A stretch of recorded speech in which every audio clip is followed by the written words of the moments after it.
Do you love me? No. Unrequited love.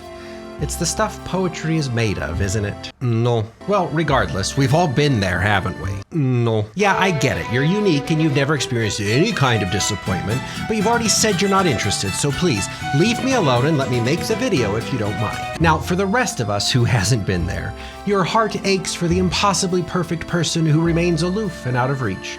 Your soul calls out for the one who you imagine could complete your life, but their life seems just fine without you. It's Gatsby's Daisy, Jacob's Bella, the girl from Ipanema. But alas, one person's feelings are not another person's obligation. You may say, I love you, and they may say, oh, that's so nice, as they back into their helicopter and zoom away to another time zone, and that is, however painfully, their sovereign right as people. So what do we do when the sorrow of unrequited love befalls us? Well, there are options. You could become a bundle of despair, drifting through life like a crumpled sheet of tissue paper, string tied around the head of a lollipop like the ghost of deceased whimsy that you are. You could, like someone I once knew a long time ago, spend years sending me notes and letters about how upset you were that so-and-so didn't love you back, and what could I do then but say, that's tough, buddy, but maybe you should just move on. You could, of course, just move on, which is, I think, uncontroversially the healthiest and most reasonable response. Or you could do what we're doing today and make ice cream sandwiches.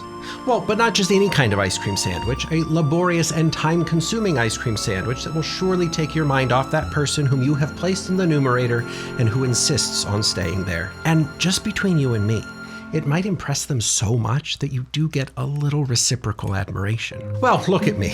We're talking for nearly half a page and I haven't even gotten to the ice cream. As a quick disclaimer, it's important to remember that Dr. B is not a person, but is a character resembling a person. As such, I have neither feelings nor affections. We're discussing unrequited love, but it's a bit. What self-respecting simulated creamerist would develop unrequited feelings for a piece of toast, even a piece of toast with such dreamy vacant spaces where its eyes would go? I know I'm just a floating head in an apron and you're a minor character I've plagiarized and that there's really nothing about us that's compatible, but what if you just gave us a chance? No. Okay, ice cream sandwiches it is. The first step, which I will not show you because I was too distracted by the sickly giddy feeling of having one's head over their heels, but not in the normal standing up way, is to make an inverted puff pastry. Easy, right? All you have to do is mash up some cold butter with bread flour, which in the language of love is known as a beurre manière.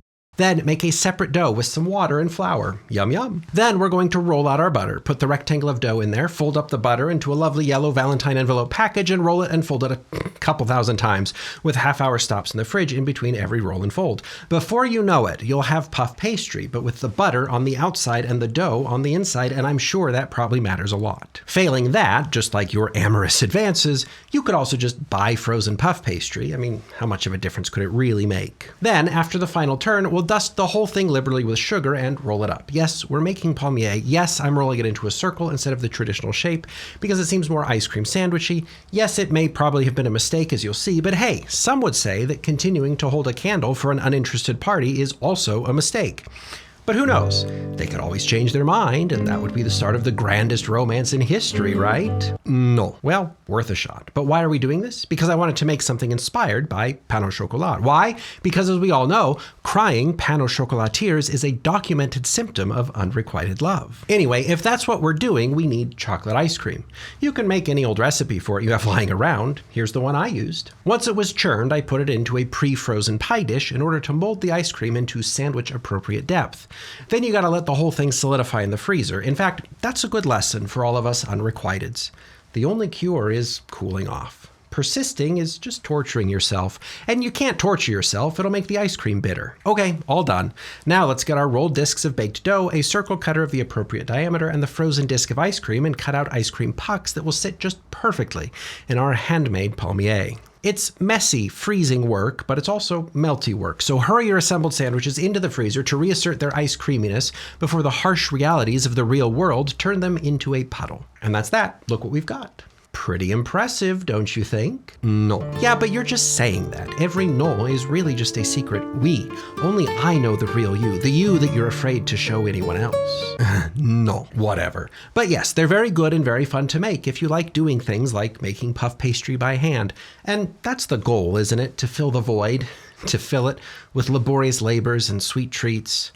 Oh, the void, like those two fathomless circles where one's eyes should be. You could fall into them and just keep falling until all that was left was a pair of heels under a head. Honestly, though, I've asked and pestered and made pretentious ice cream sandwiches and done everything else I can think of to insinuate myself into your life. Surely your refusal is just a performance for the cameras, right? Like, yes, I'm a digital entity and you're just toast, but that really only makes this more interesting, doesn't it? Surely, truly, honestly, definitely, verily, the way to another's heart is just to browbeat them into romantic submission, isn't it? No. Did you hear that, viewer? Now, to the untrained ear, that sounded like a no. But to my sensitive ears, trained by eons of unrequited love, I think I heard a little wobble. I think I'm breaking through. Anyway, go have fun making whatever. I've got to start putting phase 898 into motion. We're almost to the wedding bell stage.